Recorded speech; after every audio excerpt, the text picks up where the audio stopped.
There's actually 10 minutes, so if anybody wants to ask any questions or come see the instrument or something. What's that?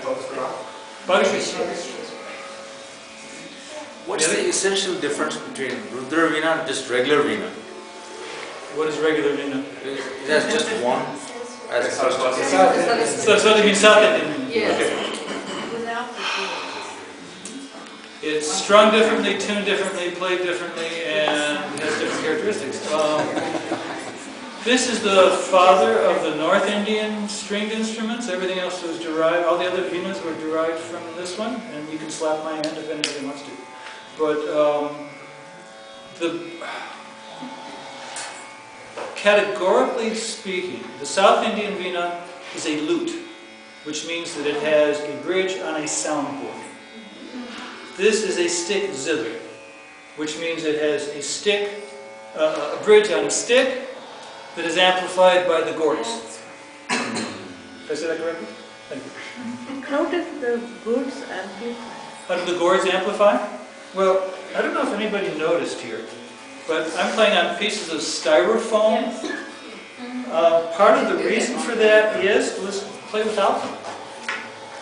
You thought it was quiet before. It gets even more muffled.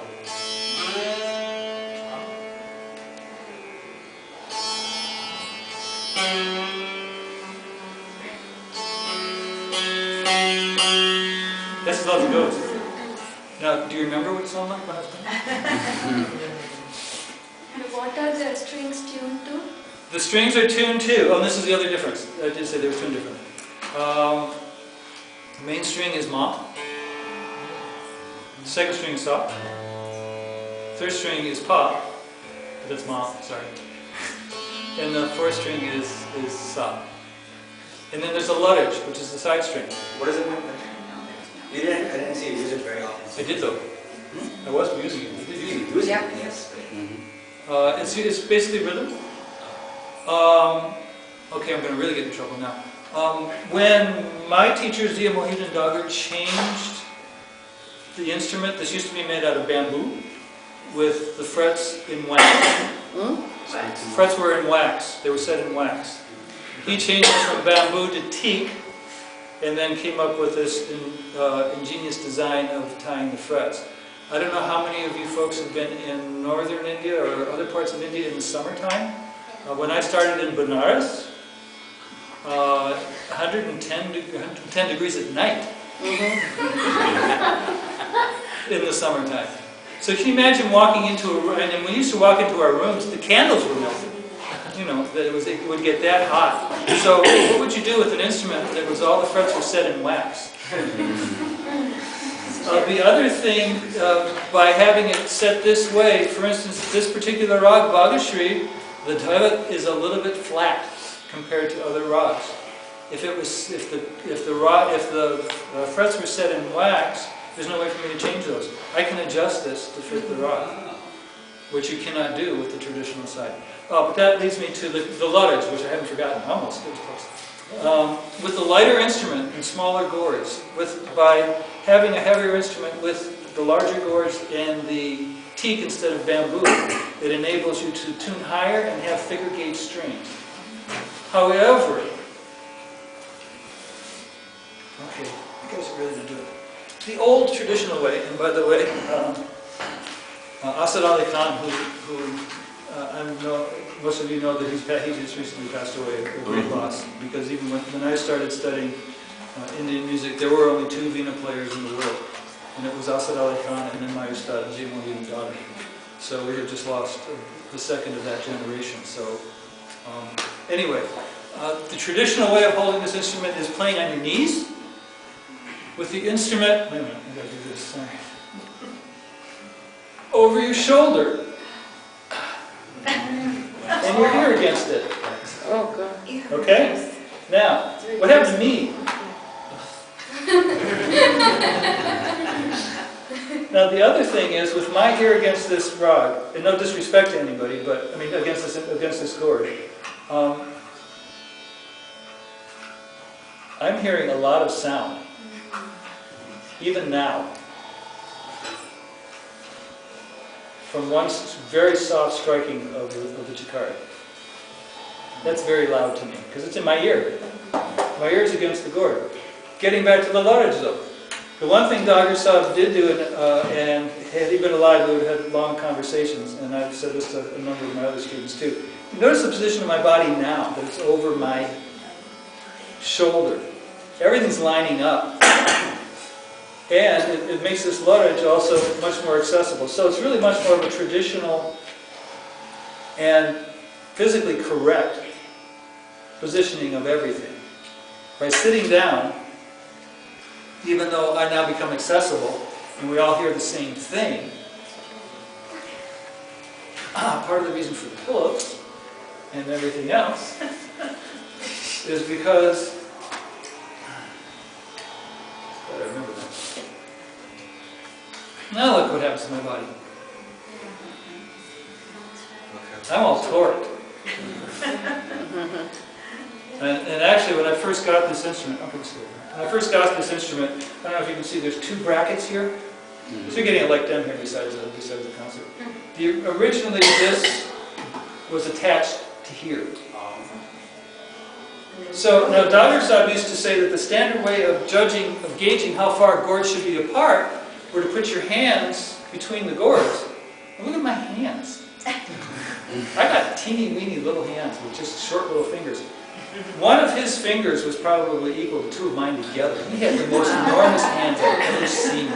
It was beautiful for this instrument. It was actually perfect. And there's a number of other people that have similar hands in this room. So I'm not. So the other excuse is, if I can play this with these hands this way, anybody can do this. That's the one thing. Okay. The gourds. The gourds. Oh yeah.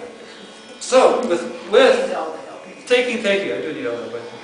With that standard, basically I have that much more room that I supposedly don't need. You see how my body is torqued with it this way? So it was an incredible innovation to change this instrument. I mean, I hope you heard some of the timbre and some of the sustain and some of the characteristics that come about is having this instrument this way. So the innovations he did is just remarkable. Could have done a little bit on that physical side, though, I'll be able to play this, but that can't be helped. You can't, it's just something that you have to have. I mean, now that... Does everybody now that's playing Rudervina use these changes that No, they're still the two different distinct styles. So Dagir Saab's son, Bahauddin Dagir, is still carrying on the tradition. There are other people who play the Dagir style Veena. Now Dagir Saab told me that he was the one who coined the name Rudra Veena when he renovated the instrument. Other people have now picked up that name to be this type of an instrument. What is the truth in that? I don't really think it makes any difference. I don't know who really needs the credit, or if credit even needs to be had. But we still have this instrument. It's still alive. Actually, when Dagir Saab first came here, and I met him here in the States about '76, if you wanted to study Drupad, you had to come to the States, because it was a dying tradition in India. When I went back to be with him after we finished teaching here at the UW in 1981, but then there was a resurgence in 1981. There was a resurgence of Drupad happening in India at that time. So fortunately, it was kept alive and started to resurge. I don't know what it's doing today, to be honest with you. But so I answered a lot more than that question about the. Any other questions? Are the wax threads still played, or is it? There are still people, I think, who make that, but most of the Venas that I'm seeing nowadays, although I'm not the expert anymore on that. Does it sound any different? I mean, what's the difference in sound? Yeah, well, it's going to sound tremendously different. And I can't give you that example. We got an iPod here. Anybody want to pick up some old Vena tapes? Well, there's also, if you are a musician, or if you do music, every person in this room hears and enjoys different things. Music is very, very subjective. So, the traditional, the older style, okay, the other thing is, did they have the same materials back then? What happens with the makers back then? I mean, instruments are constantly evolving.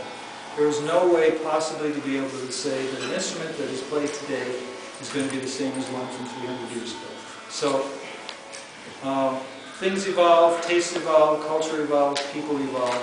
You can't stay the same. If it was going to stay the same, it would die. It just can't. Another famous Dogger Slab story, and I'll do it in 30 seconds, so I'll start talking faster. Two identical twin brothers, same mother, same father, musicians. Their music's going to be different. So we all have different music in our hearts. We all hear different things. We all appreciate different things. So I hope you enjoyed some of today's content. Mhm. Yeah.